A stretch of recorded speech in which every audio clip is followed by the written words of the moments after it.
What is up, y'all? Within today's video, we're going to be talking about Brittany Broski. This may be a little bit old, so if you guys have happened to see this on TikTok, you guys will be like, oh, that happened last month. But let me just tell you guys that I was like sitting here of like, oh, what's it film today? Y'all know I like to like pre-film my videos and I like to like sit down and like back-to-back record. It's just easier for me, right?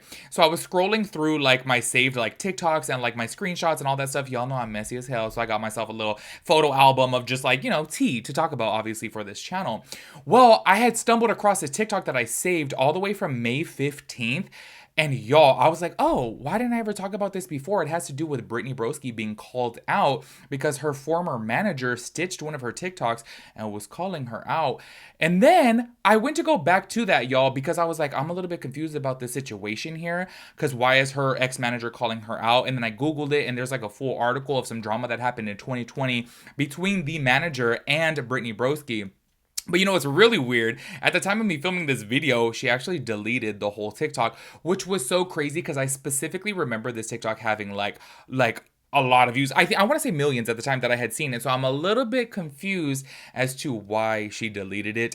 But I'm thinking maybe because there's some type of like legal situation that is still going on. I'm going to be reading a piece of an article within today's video as well as showing you guys that screen recording here because I was like, why would this be deleted? I am so confused. But also, too, this is just like my opinion on things. Let me know how you guys feel about this. But say, for example, if you make a statement about something and you feel some type of way and you get it off your chest and then you delete it, doesn't that seem like a little, I don't know, a little fishy? Do you know what I mean? I'm kind of like, huh, so like, did you not really feel that way? Were you doing things for clout? Were you doing things for attention? Like, what's really going on here? I feel like, especially as soon as you guys see the TikTok, you guys will be like, yeah, well, like, why would you delete that? Do you know what I mean? If that's really how you feel, keep it up. Maybe it does obviously have to do with like an ongoing, lawsuit, because the article that I'm going to be reading is from 2020, which I had never even really seen before. But I'm gonna be real with you guys, like I probably didn't even know who Brittany Broski was in 2020, so I'm like, maybe that's why. But then also I just thought it got a whole lot more, curious, and I'm just kind of like, I want to know what's going on here. So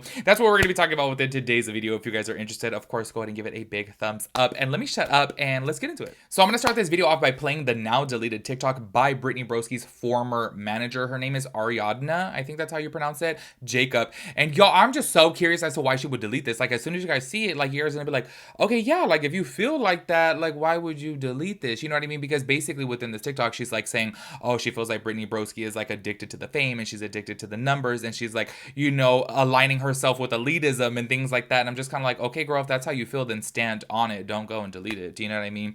But also, as soon as I read the article, which I will be reading after the TikTok, I was kind of like, maybe there's a little bit more to this and maybe it's a lie. I don't know. Anyways, go to check out this TikTok. While activism is not the main focus of my platform, it still means a lot to me. Hey guys, my name's Ari and I represented Brittany. I was her first manager in 2019. I basically discovered her, and all I have to say is karma is a blackout. And here's why. I am not here to be mean or belittle somebody or be happy at someone's pain. I don't wish that upon Brittany or anybody else. I'm a Christian. I feel compassion for innocent people all over the world right now in pain. But let me tell you this is important. Brittany was a very nice person when I met her. And she came out to LA at the time, and I let her stay at my house. I slept on the couch. I helped her get brand deals. I got her a Super Bowl commercial through my friend Gary Vee. And how did Brittany repay me? She lied about me to Taylor Lorenz and the New York Times. And she signed with United Talent Agency, who represented Taylor Lorenz, the journalist at the New York Times. And then they all proceeded to basically lie about me. I am a Mexican immigrant that came to the United States as a little girl when my father died. It was my dream to build a company and to help people like Brittany build their careers. I put all my money towards this. I didn't have much, but I put all of it towards helping people. I represented Charlie D'Amelio, Addison Rae. They never did anything to me, but Brittany did. And I'm only saying this because I hope that this is a wake-up call to stop Stop pandering to United Talent Agency, to elitism, to fame. You are addicted to it. I'm sorry, Brittany, but you were a nice person when I met you. And I feel like that nice person is inside you. I can see this video that you made and you look like you're in pain. And I really pray for you, Brittany. But stop treating people in a way where they're disposable, like how you treated me. Somebody that honestly tried to help you, never stole from you, never did anything to hurt you intentionally, for sure. And if I did something else that hurt you, please let me know. But I think this was all driven by fame and ego. And I feel like this is coming around because people are inauthentic. You guys are addicted to likes and you forgot about your humanity. And maybe this will remind you to tap into that humanity and empathy and never do what you did to me to anybody else again. As y'all saw from right there, she did have, a lot of things to say about Brittany. And I just feel like at the end of the day, like, hey, if that's how you feel and if like you're hurt by her and she did you wrong or whatever the case may be, it's just kind of like leave it up. Do you know what I mean? Once again, I don't know when it comes down to legal situations if like maybe she has a lawyer and the lawyer was like, girl, you need to delete that. Like it's not going to help us out in the case. Once again, I don't even know if the case is like still going on. Because like I said, this article is from 2020, so I don't know like where it sits now because I haven't found anything about it happening now. So let me just go ahead and read some of the article for you guys. This is what it says right here. Brittany Tomlinson, aka Brittany Broski, an influencer best known for her ascendance, I don't even know, like I'm sure I'm pronouncing that wrong, whatever, as Kombucha Girl, after a video of her trying the beverage went viral, filed a complaint with the California Labor Commission in April, which by the way, I'm assuming 2020 because this article is from 2020. The Times reported that Tomlinson filed the complaint on the grounds that her former manager, Ariadna Jacob, had operated as a talent agency without a proper license, thereby violating California law. The Times also reported that in the complaint, Tomlinson claimed that Jacob is also withholding $23,683.82 from her, charged unconscionable fees that extended to 20% commission, and is holding the domain BrittanyBroski.com.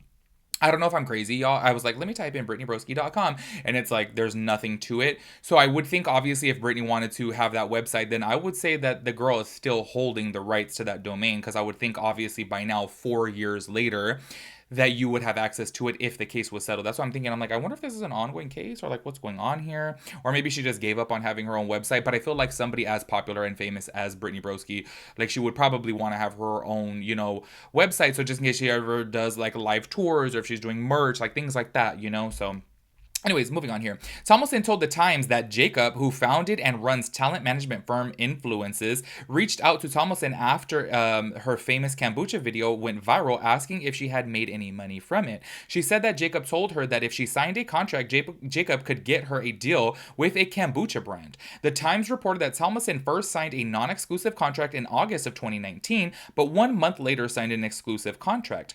Tomlinson, I feel like I'm pronouncing her last name wrong too. I just want to call her Broski.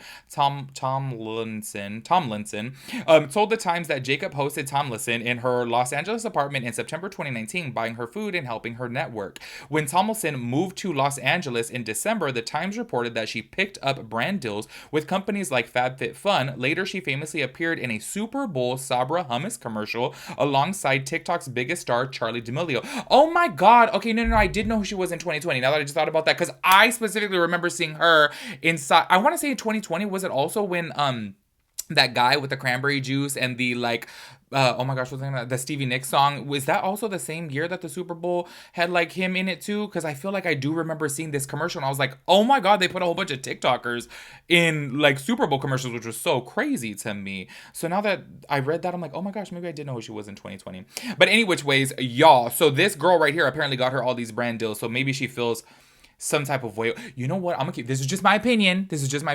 Maybe this ex-manager feels like, I got you a commercial on the Super Bowl and I got you brand deals with like FabFitFun. Like maybe she feels some sense of like ownership over her because she feels like she catapulted her career. Do you know what I mean? Which, by the way, I can't stand people like that, because I feel like at the end of the day, you work with a certain amount of people for X amount of time, and so many people, I'm sure you guys, if you guys follow Tana Mojo, she's went through managers before. You just outgrow them. You're like, okay, like things are just not working anymore. Like I feel like you're not getting me the deals that I want to get. I feel like you're not, taking me in the ventures that I want to go. Do you know what I mean? And I just feel like things like that happen. So I wonder how this girl really is. I don't know. I just have a lot of questions here.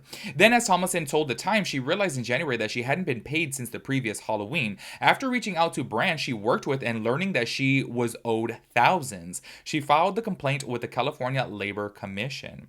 This is what it says right here as far as a quote. It says, Miss Jacobs, I always want to say Miss Jacob because I'm like, Jacob is just kind of weird. Anyways, Miss Jacob has conducted herself with the utmost professionalism and courage in the face of individuals who attack her both personally and professionally. These individuals attacking her don't want to play by the rules of decent individuals in society, but want to attack Miss Jacob publicly for the shadows, talking to any individual who is willing to listen to them. Ben Walter, a lawyer for Jacob, told the Times. Oh, so basically saying that like Brittany's over here just making things up. Which also I feel like at the end of the day, wouldn't you obviously have some type of proof about this? Say for example, if Brittany reached out to these companies and to like say for example like get a pay stub or something like that, or get like a tax form or something, it's kind of like you have all the proof right there. Like you would know if the manager was in charge of the money. You would obviously have a paper trail of the manager, taking her cut and then sending you the remaining portion of it. So I feel like obviously Brittany would have a little bit of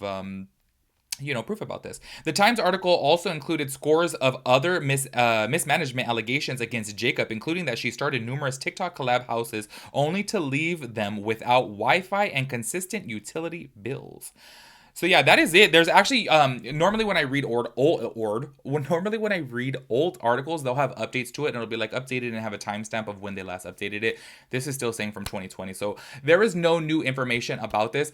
But I want to say, what do you guys feel about this old manager that she is calling out Brittany Broski after all this time? But then it's like low-key, to my understanding, it seems as if Brittany was leaving her manager first and calling her out first and obviously filing this complaint with, California and saying, homegirl owes me money, over $20,000.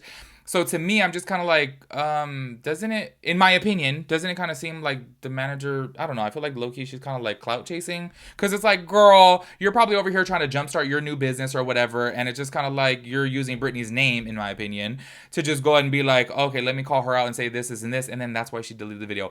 All my opinion, this is all speculation, but I'm just kind of like, okay, girl, clearly Britney, was like low-key suing you first, like, you know what I mean? Or I don't know if it's considered like a lawsuit, but you know what I mean? She was chasing after her money, which, I don't know, this low-key seems a little bit messy. And now I was like, oh, I'm kind of invested in this. I'm like low-key really intrigued to know what's going to be the outcome of this. Is this literally still going on? Like, did she ever get her money back? I mean, I'm sure Brittany Broski by now, like, y'all, $20,000 is nothing to Brittany these days. Like, she be pulling in numbers on YouTube as well as TikTok. Like, I'm sure she's probably making like a good $200,000 a month easily. So like 20,000 to her is literally just a drop in the bucket. But I'm just curious to know if she just dropped it or if like, is it still going on? You know what I mean? If you guys know any information about this, let me know just because I'm nosy.